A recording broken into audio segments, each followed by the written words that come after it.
Sebenarnya hampir secara kebetulan, di mana kalau kita ingat tahun 98 ya, kita terkena krisis. Pada waktu itu hampir semua lawyers mendalami penyihatan perusahaan di salah satu institusi yang waktu itu dibikin oleh pemerintah. Saya waktu itu mencoba belajar hal yang lain, yaitu belajar infrastruktur. Jadi bersama-sama dengan pemerintah, waktu itu Bappenas ya, masih Bappenas, kami belajar apa sih itu infrastruktur, kira-kira regulatory framework-nya akan seperti apa. Nah, mulai dari situ saya mulai mendalami regulatory framework di bidang infrastruktur, kemudian juga mulai mencoba menyelesaikan satu proyek infrastruktur. Jadi keterusan, waktu itu kalau nggak salah yang pertama itu MRT ya, saya sempat mengerjakan proyek MRT yang sudah 2 tahun ya tertunda.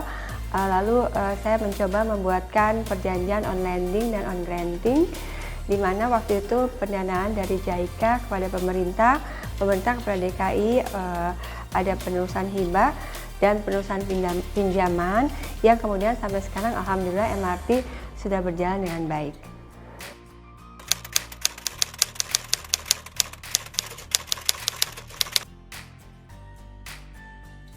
Yang pertama kelihatannya adalah proyek air minum KPBU di Indonesia. Waktu itu Tangerang ya. Kami membantu Asian Development Bank memfasilitasi KPBU di Tangerang yang juga difasilitasi oleh Kementerian PU. Itu yang pertama. Kemudian kebetulan kami juga membantu proyek pertama KPBU unsolicited yang sekarang menjadi 6 ruas jalan tol. Itu merupakan yang pertama di jalan tol unsolicited, sekarang sudah banyak alhamdulillah unsolicited. Dan kalau tidak salah baru saja financial closure sekitar 30 triliun. Kemudian kami juga membantu penyiapan transaksi Palaparing Barat, Tengah, dan Timur, di mana nantinya akan mempercepat akses internet di seluruh Indonesia. Kemudian juga KPBU pertama di Kementerian Perhubungan ya, Makassar Parepare. Kemudian kami juga bantu mentransaksikan unsolicited pertama juga bandara, yaitu Bandara Kediri. Nah, kemudian juga kami membantu juga structuring LRT Jabodetabek. Alhamdulillah udah mulai uji coba ya. Saya sendiri malah belum coba. Mudah-mudahan dalam waktu dekat ingin mencoba. Nah, sekarang ini pekerjaan menantang lainnya adalah bagaimana menyehatkan sektor perkeretaapian bagi BUMN-BUMN kita supaya BUMN kita lebih kuat dalam menyelenggarakan perkeretaapian juga ke bandar udaraan. Nah, untuk itu kami juga membantu Kementerian Perekonomian untuk membuat white paper bagaimana nantinya visi ke depan khususnya di 2 sektor itu. Kebetulan kami bantu, kalau yang sektor lain ada institusi lain yang membantu.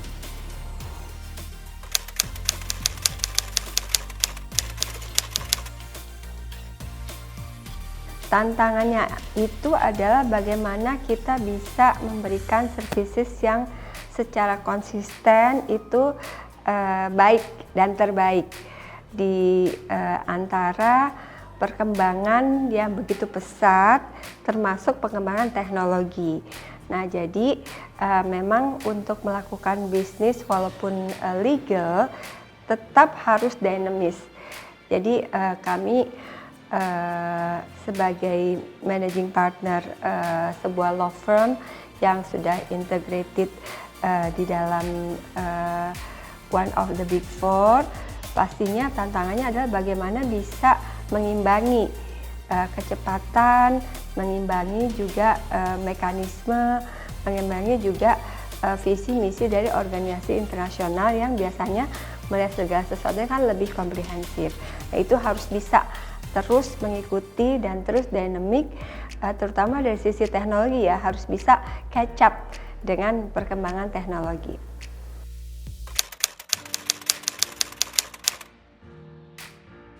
Targetnya adalah kita ingin menjadikan Hermawan Juniarto and Partners ini sebagai technology firm.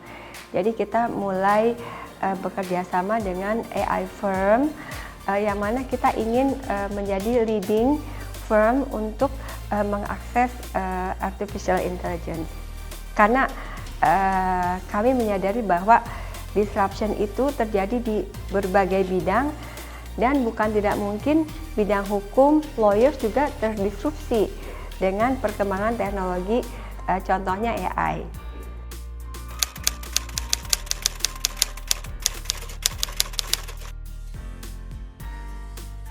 Ya, program-program yang sudah dilakukan banyak sekali. Yang pertama mungkin international conference ya. Jadi kami mengadakan international conference itu hampir setiap tahun. Jadi tahun pertama itu sebelum pandemi, tapi sudah mulai berasa pandemi, kami mengadakan international conference on pandemic ya. Nah, di situ walaupun belum terjadi pandemi, rupanya memang sudah terantisipasi. Jadi itu bagus banget, di mana kami bekerja sama dengan Kadin Indonesia, juga dengan ICCIA. ICCIA adalah negara-negara konferensi OKI, 57 negara, jadi cukup terekspos ke banyak negara. Nah, setelah itu terjadi pandemi, IK Unpad kan punya 5 misi ya, pengabdian untuk semua, kepada Civitas Akademika, kemudian kepada para mahasiswa-mahasiswi, kemudian kepada masyarakat, kepada bangsa dan negara, kepada alumni. Nah, sebagai salah satu pelaksanaan misi pengabdian kepada masyarakat, IK Unpad aktif melakukan vaksinasi. Tapi cukup unik karena vaksinasi yang dilakukan oleh IK Unpad adalah kepada kaum disable atau kaum difabel, di mana kami bekerja sama dengan Mbak Angki, staf sus kepresidenan, untuk waktu itu menjalankan misi menghabiskan sekitar lebih dari 200.000 vaksin khusus untuk disabilitas. Jadi IK Unpad waktu itu mengadakan vaksinasi untuk disabilitas secara paralel serentak di 20 kota. Jadi alhamdulillah kemudian kami mendapatkan penghargaan baik dari Gubernur Jawa Barat karena telah menginisiasi vaksinasi untuk difabel, juga secara nasional. Nah, kemudian kami juga dari sisi budaya bekerja sama dengan Ikatan Alumni Jawa Barat. Jadi waktu itu yang kita inisiasi adalah kerjasama dengan Ikatan Alumni ITB, IAITB, dengan Iluni UI, dengan HAIPB. Kita membuat Jabar Culture and Tourism Festival bersama dengan teman-teman di Ikatan Alumni University utama di Jawa Barat. Nah, itu terlaksana. Kemudian jadinya setiap tahun Ikatan Alumni Jawa Barat itu melaksanakan kegiatan. Tahun berikutnya kami mengadakan W20. Nah, tapi itu sudah bertambah tuh, jadi udah tambah Ikatan Alumni Unpar.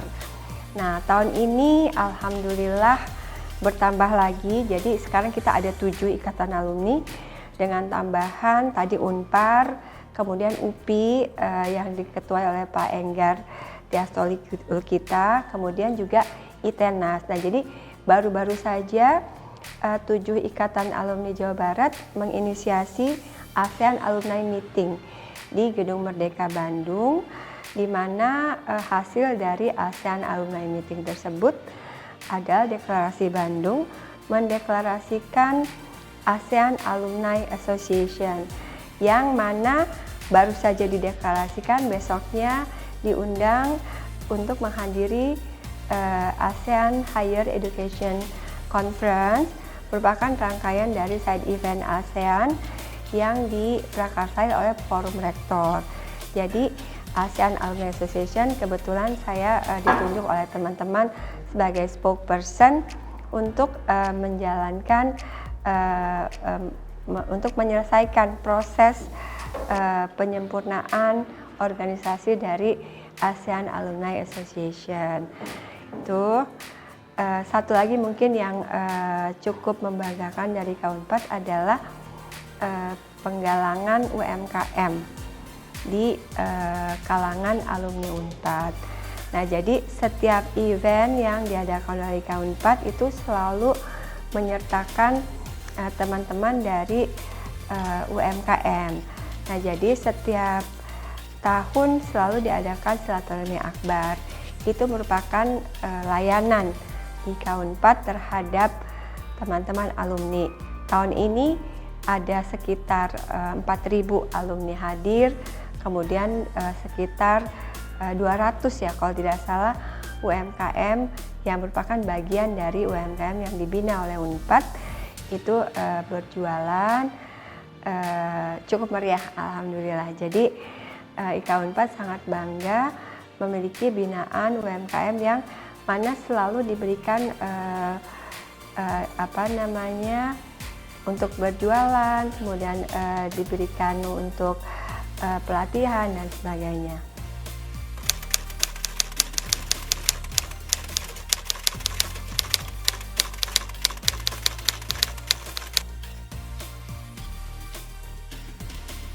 Jadi memang ketua IK4 ex officio adalah anggota MWA.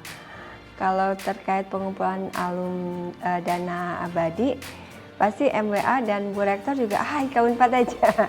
Jadi ya mau nggak mau IK4 memang support bagian dari misi berbakti kepada alma mater, dan kebetulan saya juga di MWA ditunjuk sebagai Ketua Komite Dana Abadi.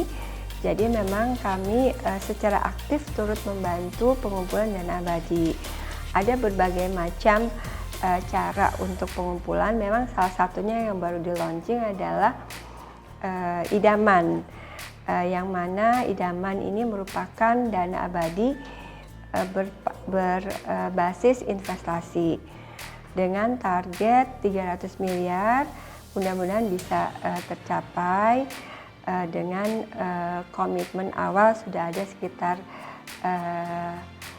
90 ya, 90 miliar. Mudah-mudahan akan rolling terus dan akan kita upayakan supaya lebih banyak lagi dana abadi terkumpul. Tadinya 100 miliar ya targetnya sudah hampir tercapai, jadi kami naikkan lagi targetnya seperti itu.